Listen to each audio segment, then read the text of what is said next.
You are now listening to Little Sparks, Big Hope, an EmberHope podcast.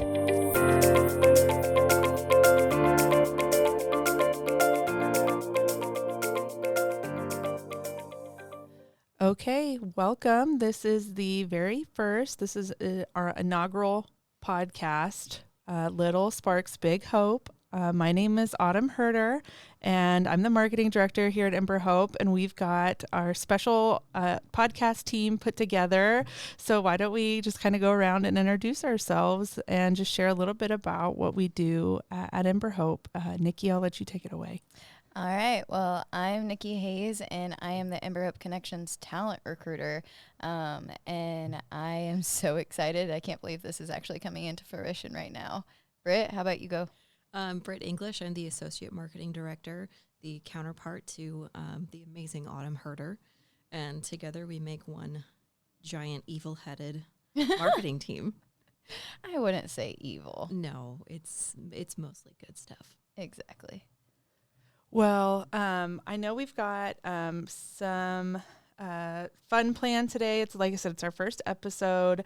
But first, we kind of want to talk about the purpose of this podcast. We are the pioneers of child welfare to do a podcast of this nature. I know we've got some big goals. So who would like to just kind of open up and share about some of those? I mean, I will gladly start. I think whenever we started talking about doing this podcast, it was a niche. This has not been done before, especially in the child welfare or even in the mental health field. So I think that is going to really help us with minimizing the stigma of child welfare, of mental health, and continue to bring awareness. And that's why I kind of wanted to challenge us and challenge the community to hopefully join in and tell us more about their stories and get this to grow. I think another great area is to just destigmatize, just to pivot off of what Nikki was saying, just to destigmatize foster care in general. There's a lot of bad rap that our kids get if they're in foster care. Autumn and myself both have some pretty close ties to foster care. So just trying to destigmatize what these kids go through and who they are, and that it's not their fault that they're in the predicament that they're in. And kind of piggybacking off of you, Britt, even though I don't come from the foster care side, I do come from 2 family members that have completed suicide. So really minimizing the stigma of mental health in general is why this is so important, because unfortunately there's still such a stigma today. And so that's why hopefully this will bring more light to it. Yeah, very true. Yeah, I think that's a great point. Foster care, mental health, there are so many overlaps, systemic overlaps, to things like addiction.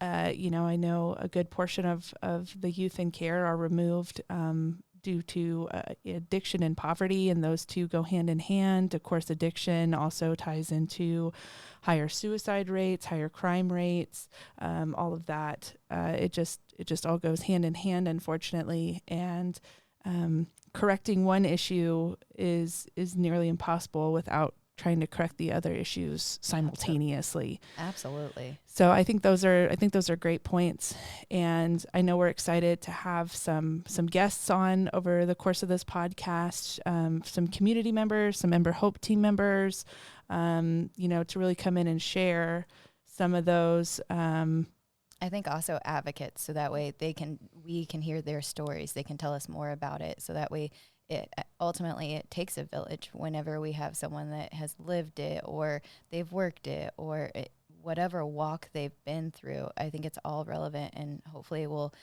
be able to really connect to the listeners in whatever aspect they can. Yeah, absolutely. I think a lot of people will probably see that they relate to these kids more than they realize. So, or that they're, because these kids go to school with our children, and they go to our church, they shop at our grocery stores, They're bagging your groceries, they're flipping your hamburgers, they're mowing your lawns. These kids are everywhere just as well as any other kid. Yeah, they're Absolutely.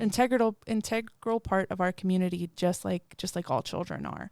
Well, so that being said, I know that one of the other things we really want to do with this podcast is highlight EmberHope culture and our work culture, and just shed some light on that. And one of the key ways that we do that is through connecting questions, which is a TBRI concept, TBRI being a core pillar to the mental health that we do for kids, as well as the just the foundation that we do with just within our employment and team building and things like that.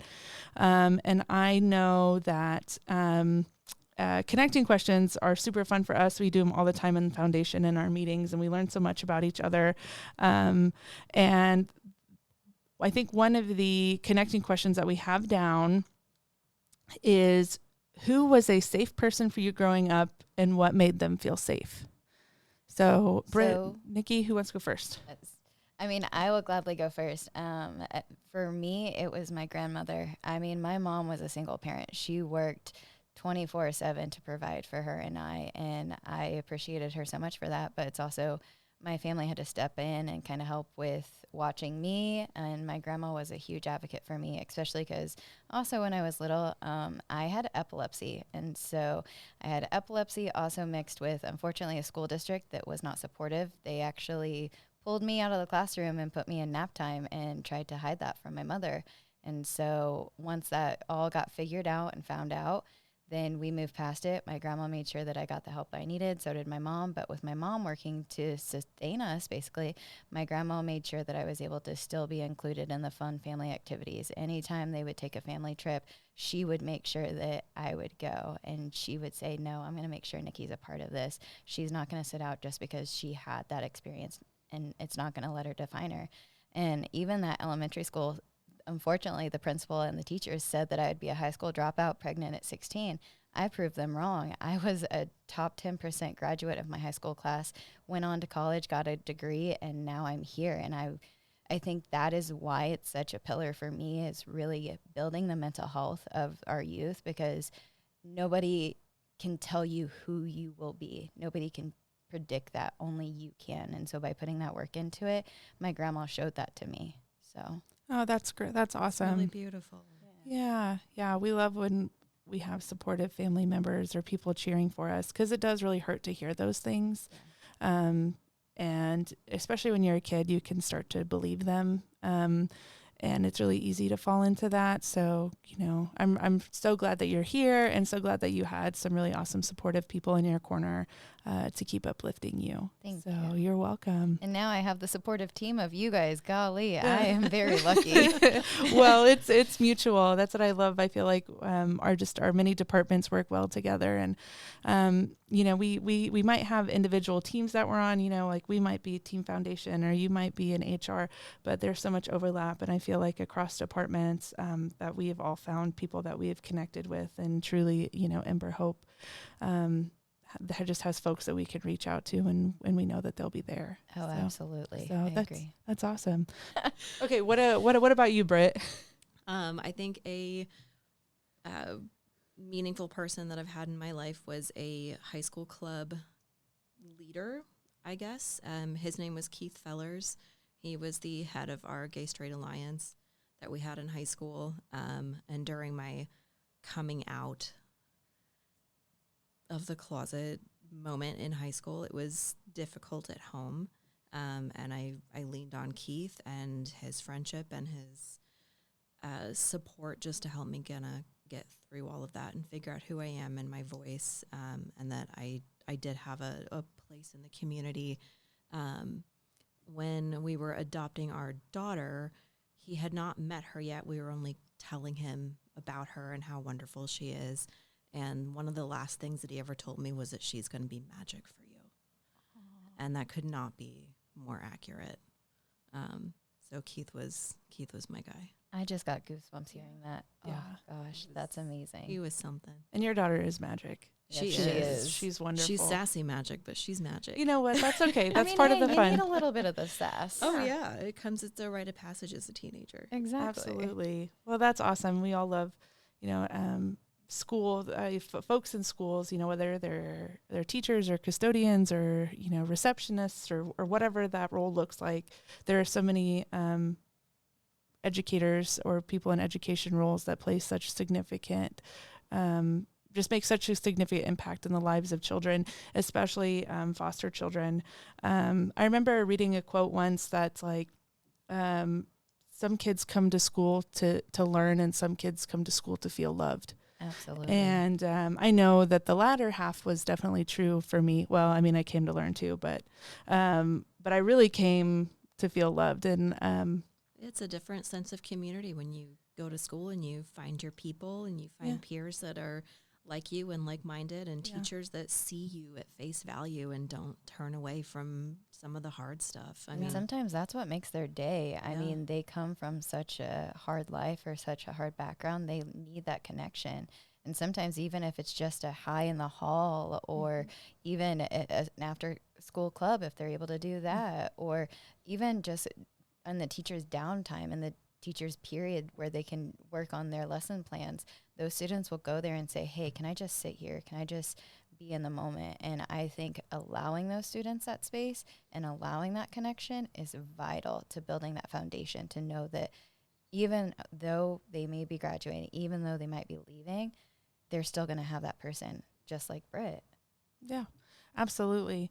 And I know for me, I mean, I could name one specific person, but there was really a whole village of folks who, when I was going to school, all the way elementary school through high school, you know, a number of teachers and my basketball coach who really reached out to me and made me feel loved even when I was going through some hard stuff, you know, and I had transferred schools because I had entered the foster care system. And, you know, there was, and I'm going to guess probably one of those teachers was, because, you know, teachers are mandated reporters, and I'm going to guess probably one of those teachers who was the one who stepped up and made the call that eventually led to me entering, you know, the foster care system.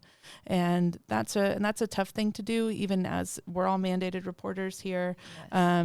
And if you've ever had to make that call for somebody, whether it's a stranger or a loved one, it's one of the hardest things you'll ever do, because you know it's important and you know that it's what needs to be done, but it's also a lot of mixed feelings about it too. Because also with that, they worry about ruining that connection with that kid. I mean, I think that's normally at the forefront before. And so that's why, unfortunately, the bystander effect is like, no, maybe I won't, maybe I'll just still be here to support. But ultimately, at the end of the day, you got to do what's best for that kid. And even if it means being that mandated reporter, making that report, and then just stepping behind the scenes, it's going to be helpful in the long run. I mean, you can't let it stop you. And it's hard to explain that to a kid, especially the younger that they are, you know, they don't get it. And even for me being 6th or 7th grade when we left, there was a whole mixed bag of feelings about leaving. So yeah, but you're exactly right. You don't want to ruin that rapport with that kid, because that might be, you know, the one lifeline that they had, and they feel betrayed because they don't understand. So it is a big burden to carry, but I'm really grateful for the folks who do step up and make the call. And we'll have Warren on here very shortly. And he's going to talk about Child Abuse and Prevention and Awareness Month, which is in April.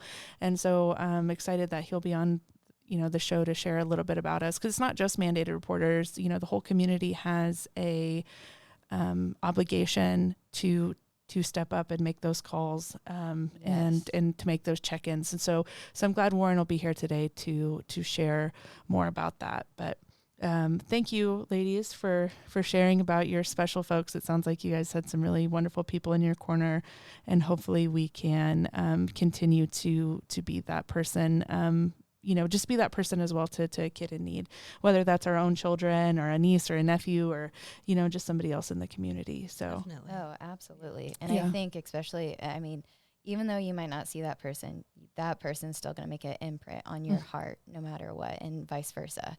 So I think that's why it's so vital to continue it. Absolutely. Even if you don't see them constantly, knowing that you made a difference and made a change. Oh, I'm still getting goosebumps. I love it. It's a great way to pay it forward in one of the most meaningful ways possible. Okay, well, we are excited to welcome today one of our EmberHope VPs, Warren Sheridan. Warren, thank you so much for joining. This is our first podcast today, so Hey, thanks. It's an honor to be here. I hope you guys resurrect like a statue or put a plaque or something commemorating this day, if you'd like. Yes. You don't have to, but yes. Yeah. but no, it's an honor to be here on the first podcast. How exciting! Yeah, we'll make room at the Brittany lawn for the statue, please. Okay, great. So great. Well, thank you again for joining us. Can you just tell us a little bit about yourself, your role at EmberHope, how long you've been working in child welfare, all that kind of good jazz? Yeah, so I have worked in child welfare for, going on 13 years now, and I got into child welfare completely accidentally. If I could go back to a college version of Warren, and I could say, hey, guess what you'll be doing in 13 years? Child welfare would not be one of those things. But I started working in Texas. I'm from San Antonio, Texas, and I knew a friend of mine from high school that was a grade above me, and I had just graduated from college, and she was like, hey, if you're looking for a job, CPS will hire you. You've got a bachelor's degree in psychology. And, I was just going to go be a psychologist. My goal was to go work at Pearson and administer and create psychological tests. That's what my life dream was. But I was a poor college student, and I needed health insurance and money, and I worked at Sears corporate. So that was a terrible job. And I went to go work at CPS, and I said, well, I'll go work at CPS for a little bit until Pearson hires me, and with all the experience that I did not have. And so I started at CPS, and I was in a whole new unit. I had a new supervisor. All of my colleagues were brand new, and we all kind of learned together. And I just remember getting one of my first cases, and it was a sibling group of 5, and it was a mom, and there were substance use related things, and the kids were staying with the grandfather, and the mom was not really motivated to do services until her grandpa had a medical emergency and couldn't take care of the kids. And for the first time, the kids were placed out of home. They went to the children's shelter in San Antonio, and she just really kicked it into hyperdrive, and she started doing her services and started remaining clean and sober. And I just remember that moment when I was able to successfully transition them back home. It was right after Christmas. I had to take 3 trips because I got all these Christmas gifts from the children's shelter. And, they could care less about those gifts. They were more excited to be home with their mom, with their family. And I wound up seeing that family a series of years later, and they were doing well. They were doing well, and that's what has continued to allow me to do this work, even despite me, reluctantly getting into child welfare. I've remained in child welfare all this time. I'm also a licensed professional counselor as well, and I see I do see some clients with trauma, by and large children. I also see some adults with trauma as well. So I really try to integrate that kind of lens when I do child welfare, and in my position as vice president. So I was also, after working at DFPS for, almost a decade, I just wanted a bit of a change, and I took a little bit of a hiatus off. I was fortunate enough to do that. I didn't work for like 4 months, and I just did other things that was not child welfare, and an opportunity at EmberHope in San Antonio arose. It was for their director position in San Antonio, and they were looking for someone with my background. We were about to enter into treatment foster care program, and we were able to. They hired me, and that's how I got connected with EmberHope. That was in 2023. And so fortunate to have that experience and to work with our families in that capacity in the private sector, and roll out our treatment foster care program. We're the first in San Antonio to do that. And we really helped to make a difference in a lot of those kids' lives. And we also had a bit of a niche with serving primary medical needs children.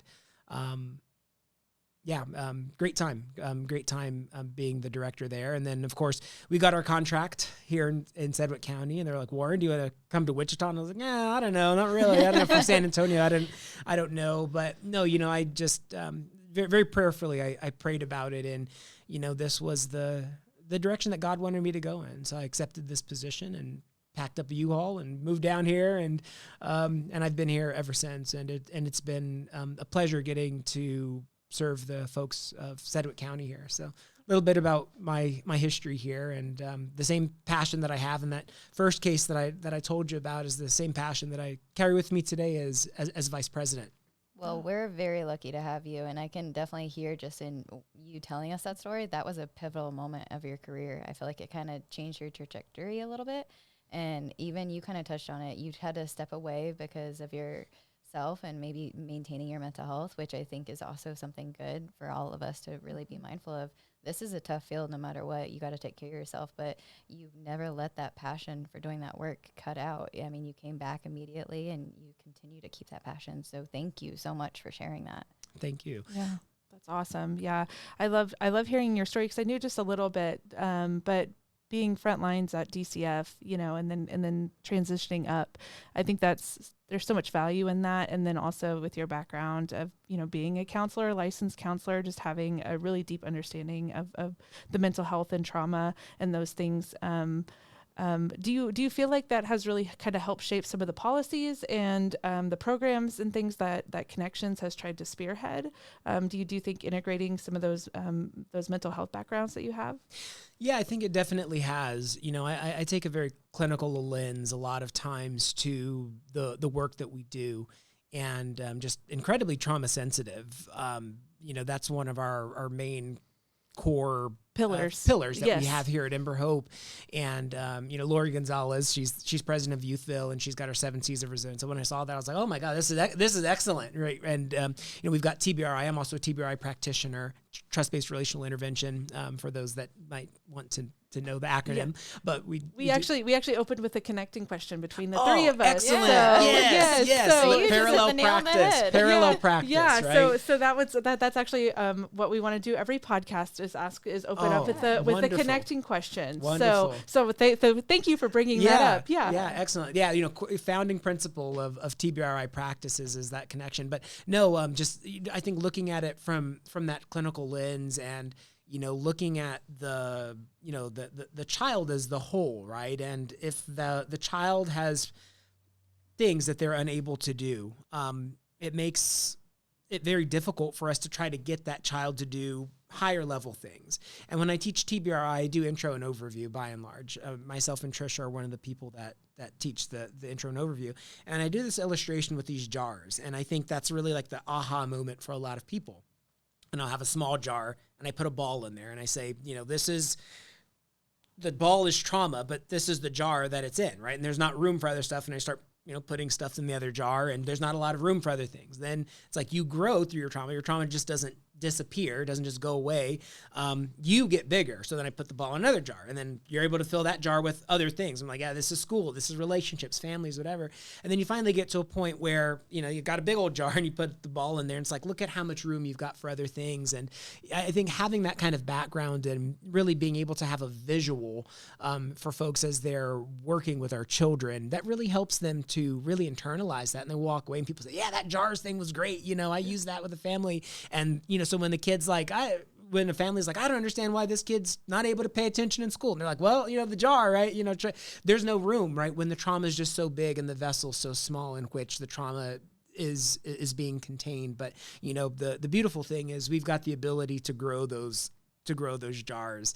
And so I like to integrate that lens. And I think it really helps to give people something that they can relate to, something tangible as they think about these very kind of complex systems that are going on. You've got biological things happening and just genetic things and all sorts of different types of things, but being able to give people something tangible that they can actually utilize and in their work and say, yep, I understand this. I can understand a little bit of what this child is going through and the things that they're really struggling with. Absolutely. That's a beautiful picture. Yeah. I was imagining like a mason jar. And then as you were talking, I was like moving up to like the big Lowe's 5-gallon bucket, that's it. I was going from mason jar to 5-gallon bucket. So, which is such a great visual. I know, I'm a visual learner too, so we could talk about concepts all day and then, but you give me a graph and I'm like, oh yeah, now I get it. Yeah, absolutely. So I love that that's something that our families can latch onto and our staff and stuff as well. So, absolutely. Because I've been in the TBRI training, I think think, Same. I think all of us have taken at least the intro, and it was really, I learned a lot about myself. I don't know if I wanted to learn all that, but I was like, oh man, yeah, there's the trauma. So But yes, you don't let it define you, and that's the biggest thing. No, it was great. It was a double-edged sword. You know, it was great. In the moment, it was kind of heavy, but then, you know, you spend the next week or two feeling introspective about some of those topics, and you walk away and you're like, oh, that was really healing. So I'm so glad that, you know, even though the three of us here that are hosting this podcast, none of us are clinical facing. We don't, you know, do anything hands-on with the kiddos or the families, but I'm so glad that we are still able and encouraged to take those classes and to learn a lot, because I feel like there is a lot of trickle down that we can do within our own, with just raising our own children, or, you know, bringing up our own families or in our own relationships. So thank you for helping bring TBRI to EmberHope. It's been really meaningful. And piggybacking off of you, I think it doesn't just help us with our own families. I think it also helps us with the community. I mean, exactly. With every single interaction that we have, even on the street, we have that TBRI mindset, and so we apply it at everything we do. And I think, honestly, if more people had that, it would help everyone in general. I agree. Yeah, there's a lot to learn there. Yeah. So. You know, our goal is to have this whole community be TBRI trained, and Absolutely. we offer intro and overview for free to, you know, our community partners, really anybody that wants to take it, and give them a taste of that, and hope that everybody's talking the same talk and walking the same walk. And, you know, that'll be our goal, that all of Sedgwick County, all of Wichita is TBRI trained and informed. And hey, that's the lingo that we're using for every interaction that we have with our children and families, and all the systems that we're using. Yeah. I love that. Well, speaking of just community and getting the community involved, I know that April is Child Abuse Awareness and Prevention Month, and that's obviously a very relevant topic to all of us here. We talked a little bit earlier about being mandated reporters and things, but it's not just the mandated reporters who can make, you know, those calls and who can get involved. So Warren, we'd love if you could tell us a little bit about why April is significant, you know, and what some of this symbolism and just how folks can get involved. Yeah, so April is Child Abuse Awareness Month, and it is April the 4th is the official day. So we invite people to wear blue on that day. The symbol is the pinwheel. It's a, you know, whimsical sign of, you know, just childhood, and just kind of the promise that a lot of our kids sometimes never wind up being able to fully achieve, because they fall victim as victims of child abuse and neglect. And our goal is to, number one, make people aware that, hey, child abuse is a thing. Child abuse, neglect, and exploitation is a thing. And that you don't have to be someone like me with alphabet soup after their name to do anything. You know, you can be a regular citizen. And we all have a duty to report child abuse, neglect, or exploitation. And, you know, this month really just kind of highlights the need to do that. I think I speak for myself and probably all of my other colleagues at EmberHope, that we hope to one day work ourselves out of a job. And if we can do that, that means there's no child abuse, neglect, or exploitation, right? Yeah. So I literally say that all the time. I'm like, I would love to work myself out of a job. Yeah, absolutely. So. I will go run like an old timey candy store. That's what my thing. I'll wear the little uniform and everything. The bow tie, everything. I'll sing the Candyman can every single day, right? That'll be my job if I ever work myself out of a job. Yeah. But until that day comes, you know, we really rely on the community to do their part as well. And what we do here is a contracted case management provider. It's called community-based care. And we really want to put the community back into community-based care. And by highlighting Child Abuse Awareness Month and encouraging just regular citizens, if you see something, say something. You know, be aware of the signs of child abuse, neglect, and exploitation. And also stand in solidarity for those victims, and say, hey, we not just hear you, but we see you, but we're also going to stand in the gap, and we're going to do something about it. Absolutely. And I think also too that once we do get involved, yes, they graduate or they move on, but that impact is still there. They know that that support is still there. And that's why getting the community involved, and even if they are no longer in EmberHope services, the community is still there to support. And I think that's why it's also so vital.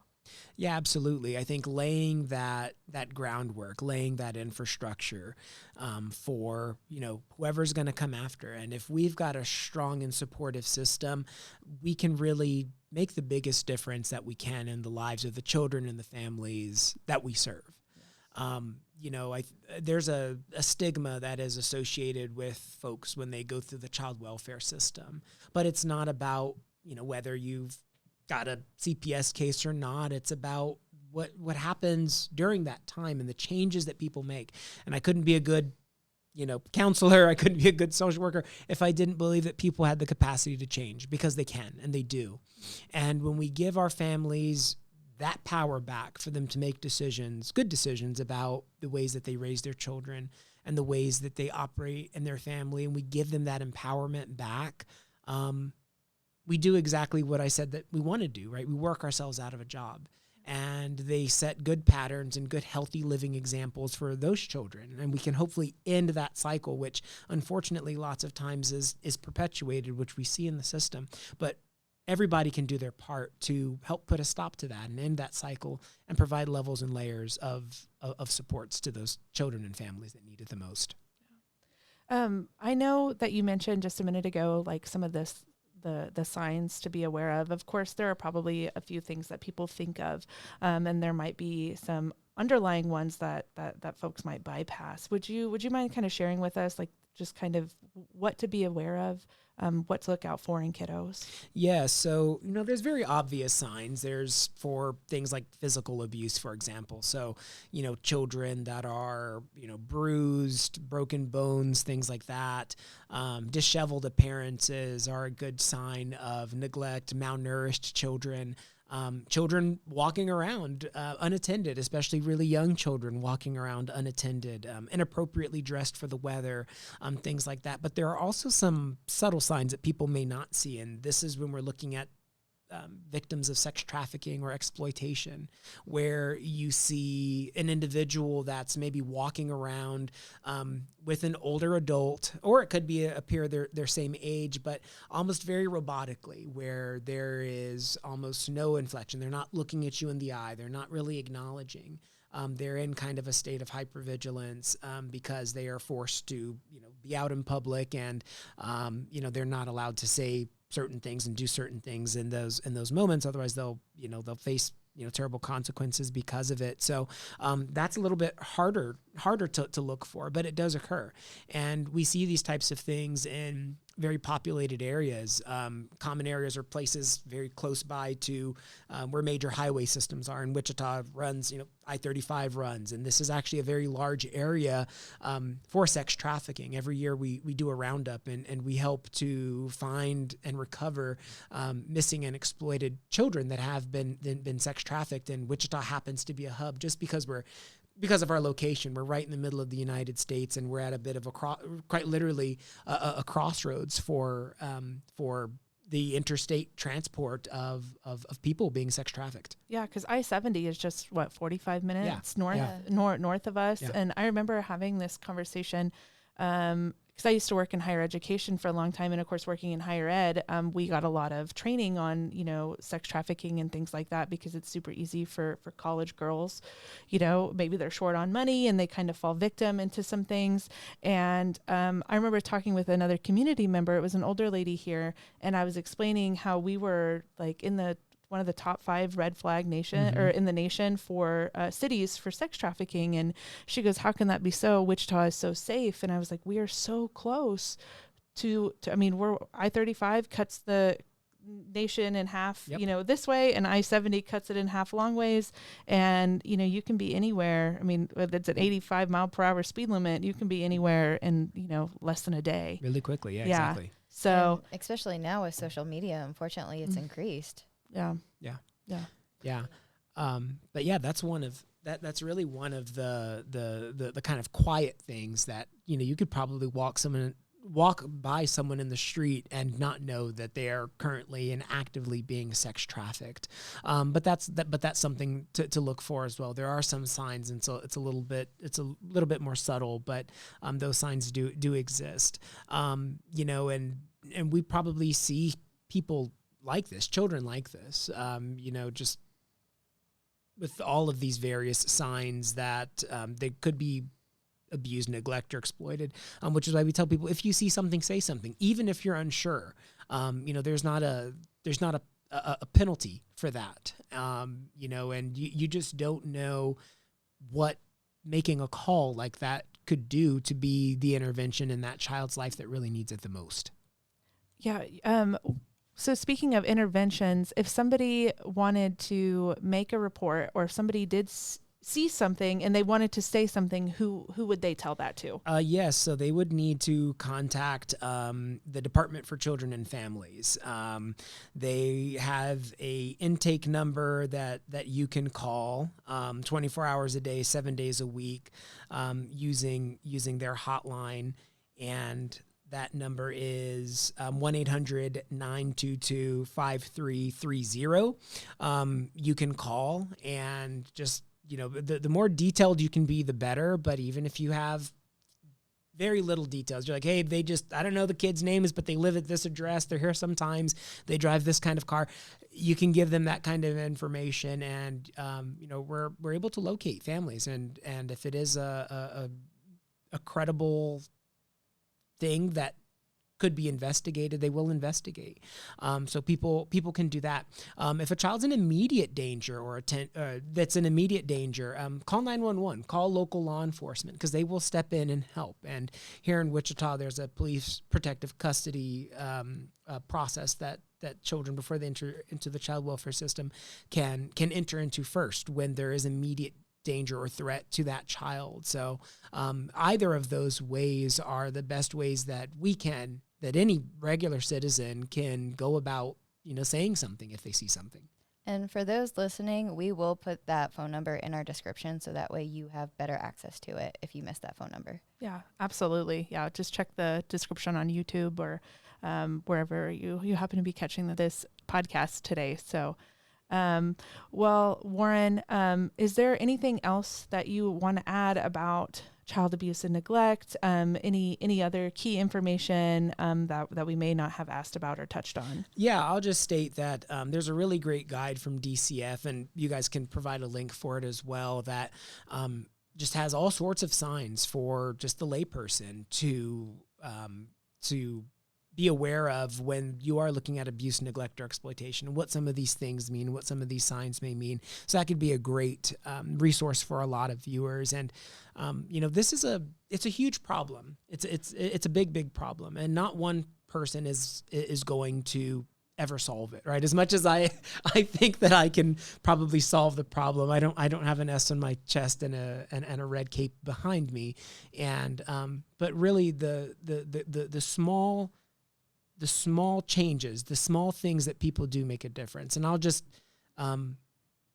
tell this story just to kind of bring it home. So there was a old man that's walking on a beach, and the night before there's a huge storm that had blown through, and there's a bunch of starfish littered across the shore that are struggling for their lives. And he sees a young boy walking down the shoreline, and he's taking the starfish and throwing them back into the ocean. And the old man watches the boy, and he does this several times. He walks, he sees a starfish, throws it in the ocean. And as he looks over the horizon, he sees thousands of starfish that are stranded on the shore. So the old man goes up to the young boy, and he goes, "Hey, what are you doing here? You're never going to make a difference. There's thousands of these starfish littered all over the shore. You're never going to get all of them back into the water. You're never going to save all of their lives." The little boy picks up one starfish, throws it back into the ocean, and says, "I made a difference for that one." And that story, the starfish story, is just a reminder that even if it's just one person that you make a difference in the life of, that matters.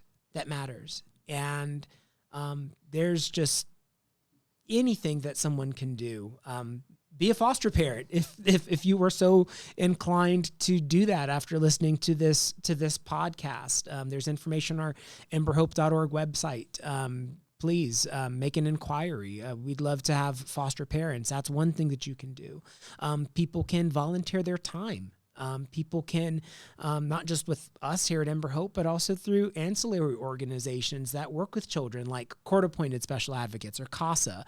There's great programs in the community like Masters and Mentors that uses the analogy of teaching chess to give kids guidance and support in their life, keeps them off of the streets, and instead doing something positive with their lives. There's all sorts of things that people can do. We'll also take your money as well. So you can donate.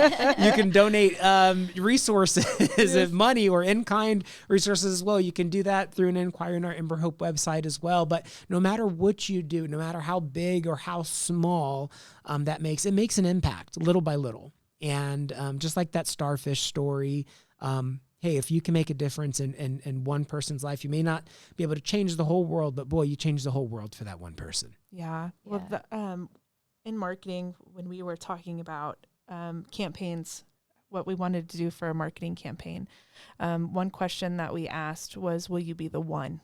Yeah. And that's kind of been what we've been using to spearhead. And it's not just a campaign slogan. It's so true. Will you be the one?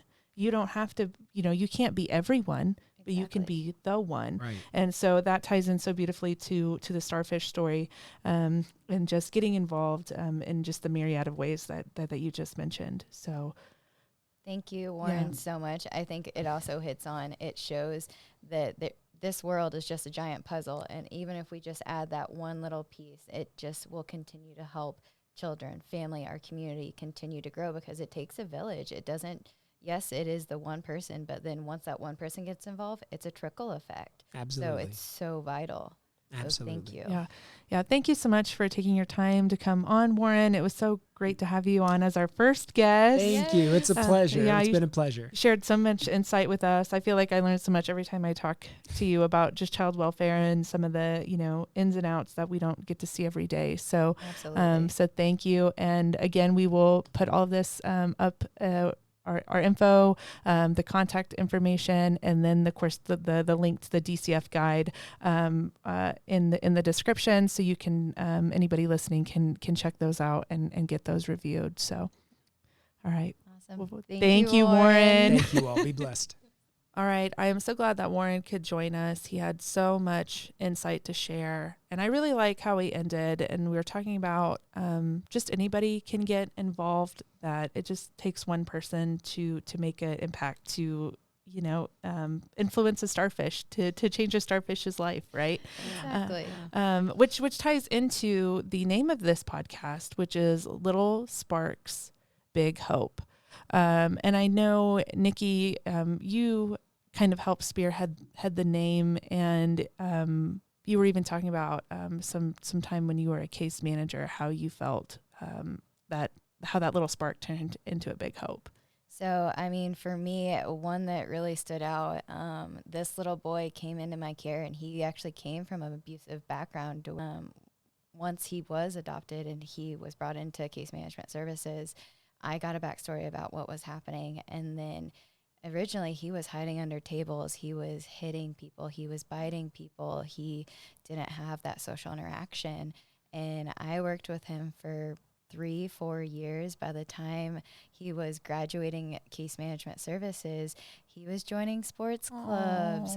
He was able to express his emotions. In school, I would have on his desk, I would actually go into his school, and he would have those little emotional cards at the top where it says if he's having a good day, and he'd be able to point to it. And then by the end of it, he was able to communicate to the teacher, like, I'm feeling sad. And he would no longer hide under the table. If he said he needed a break, he would be able to verbalize it. If he needed a snack, he'd be able to verbalize it. And so just having that little spark truly made an impact in me, and kind of resonating with Warren. I mean, that changed my trajectory, just like Warren, his story changed his trajectory. I think it's that one moment, that's that one little spark that truly makes an impact in you, and then you want to engage more, you want to help more, because by helping that one, you're not just helping the one, you're helping many that are coming after him. Because ultimately that little boy, even though I don't work with him anymore, I know that that has made a huge impact on him, on his family, and it will make an impact on the future relationships that he has. And hopefully maybe that will also engage him later on. If he sees something, he'll say something. Because by the time I was leaving, unfortunately, he didn't want me to leave, and neither did the family. But I'm like, that's the purpose, you're meant to grow on your own. I'm only here as a support. I did my job. Now it's on you. And by the end of it, sparked it. Exactly. Yeah. So I'm getting goosebumps even thinking back to it, because it made such an impact on my heart. Yeah, you want to set them up for success, and that's the whole point, is to, you know, be there to support, to provide services, so that way the kid, the family, you know, both has all the knowledge, skills, and tools that they need to be successful, and to be a whole family unit, and, you know, to just be, you know, just a everyday, you know, contributing member of society, and that's always the goal. Yeah. So, Britt, did you have anything that you wanted to share? I know that you were off mic during Warren's interview. So was there anything that really stood out to you or resonated with you that Warren shared? His Starfish story really reminded me of a quote that I have held very, very close to my heart during my own foster care journey and adoption journey. And that was, when you have more than you need, build a longer table, not a higher fence. And to me, that just says, everybody has a gift they can give. Everybody has a resource they can share. Everybody has something to say. And rather than hoarding it to yourself and protecting it for just you, you can give that to somebody else. You can invite a family in. You can invite a child in. You can make a meal for a foster family in your church or in your community. Everybody can do something. Exactly. And with that, I think it's, no matter how small it is, you can make an impact. Make that positive impact. Don't be the negative impact. Even if it's just a kind word, a kind smile, you can make a difference. Yeah, I think that's a common misconception that in my interactions with just talking to the general public about child welfare is folks want to get involved, and they think of it as black and white, right? They think it's either I become a foster parent or nothing. You know, and that couldn't be further from the truth. There's so much gray area. Yeah.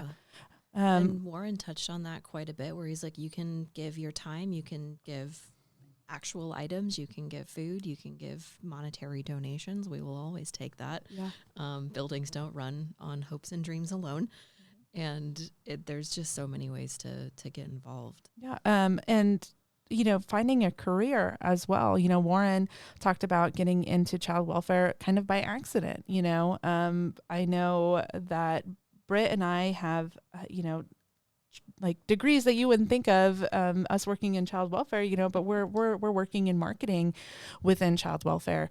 So there is space for a whole wealth of folks to get involved, no matter what your degree is or what, you know, we have maintenance workers who make a difference in the lives of our kids. And even if you're looking for a change in your life, maybe this is a sign for you to look at what EmberHope has to offer hiring wise, and we would love to meet you. Absolutely. And even if you don't find your first fit right off the bat, there's so much room for growth. I mean, that's also one thing I love about EmberHope is if you don't necessarily think that the position you're in is the right fit, you can transfer. You can figure out your right fit to figure out what is igniting your passion to truly make that difference and stand out for yourself and for the community. Well, my friend Casey comes to mind. You know, Casey who just joined EmberHope. He's one of our trainers, and he has been our family friend for almost 10 years. He's our daughter's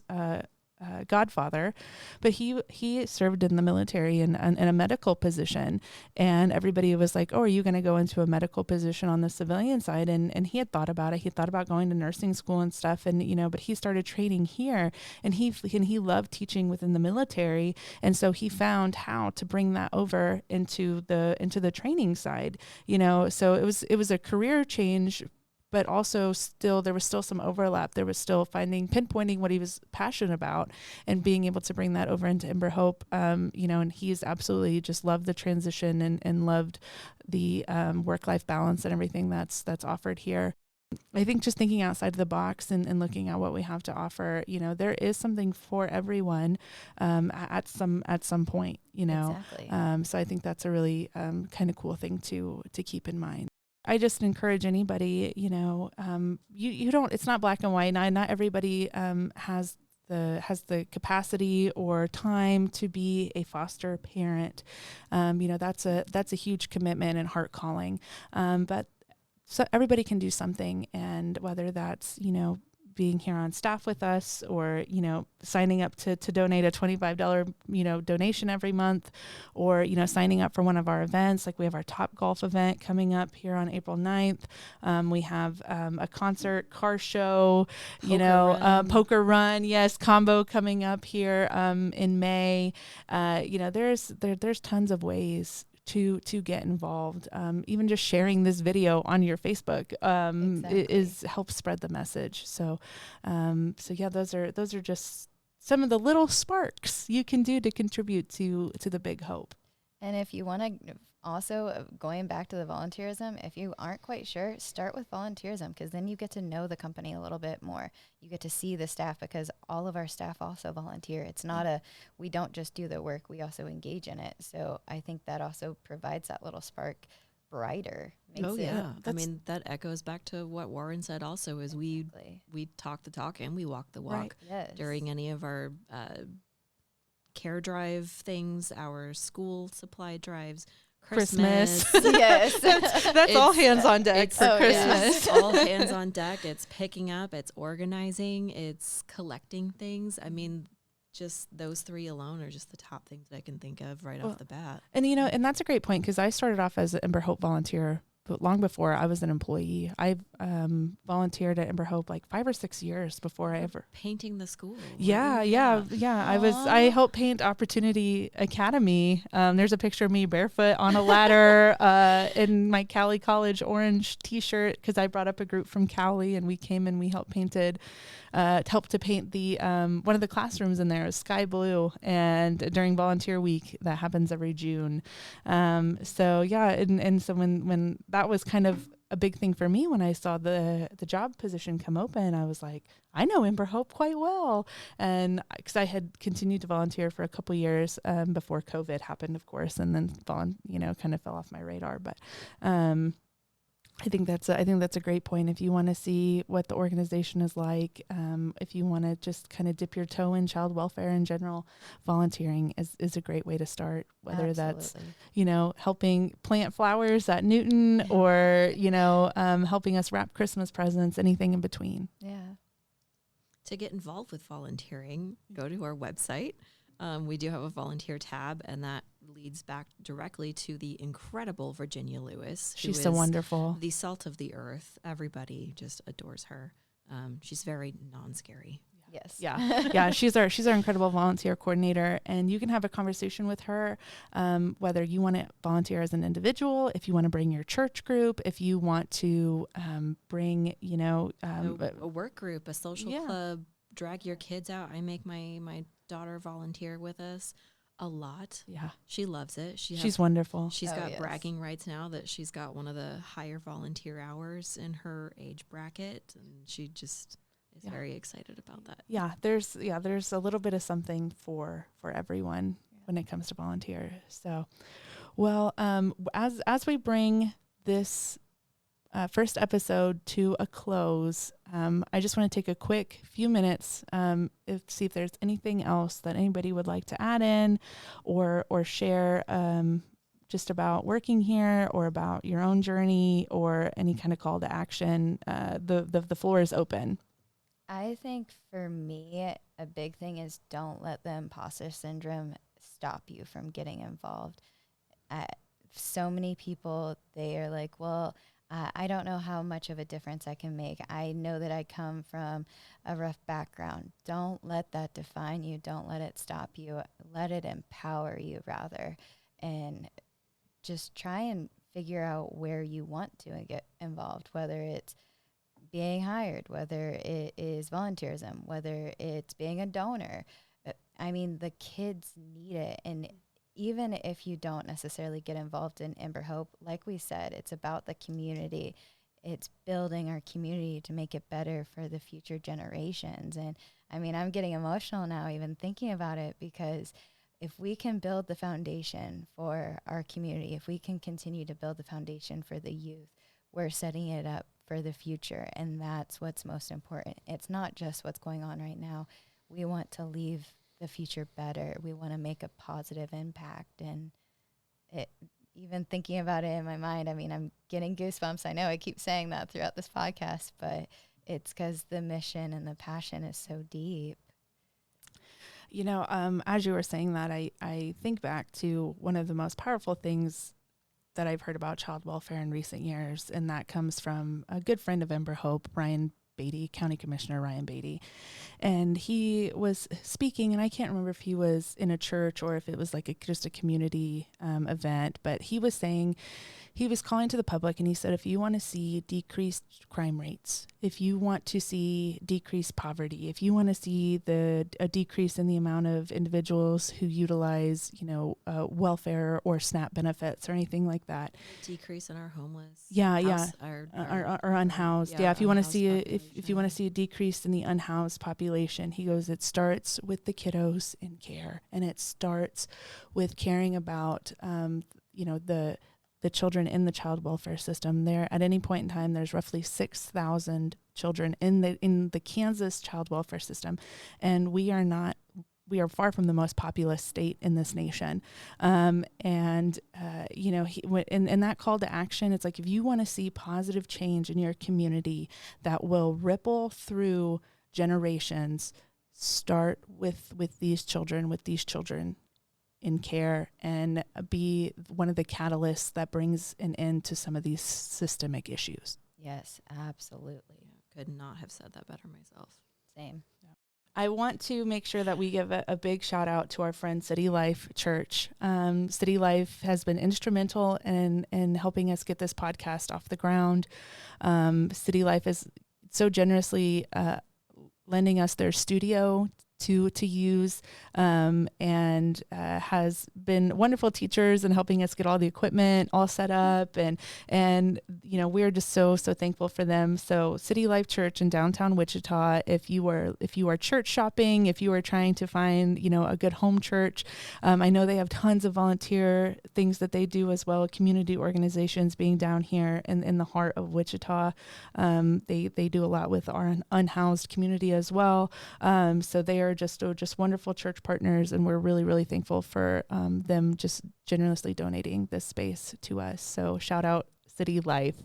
We can't wait to share more next month. May is Foster Care Awareness Month. Obviously, that's a huge month for us. So if you have enjoyed this podcast, if you want to continue to stay educated on these child welfare topics, hear more from some key guests that we have in our lineup, please subscribe. Please check out our Facebook, EmberHope Facebook, Instagram, YouTube channel, and stay in the loop, because we would love to continue to share these incredible, impactful stories. Yes, absolutely. And I just want to take the time and thank you for listening to this podcast, because it is so important to continue to get the message out. I mean, I'm tying it back to the kids, because to build that foundation, you have to be involved somehow. So even if it's just listening, thank you so much for listening.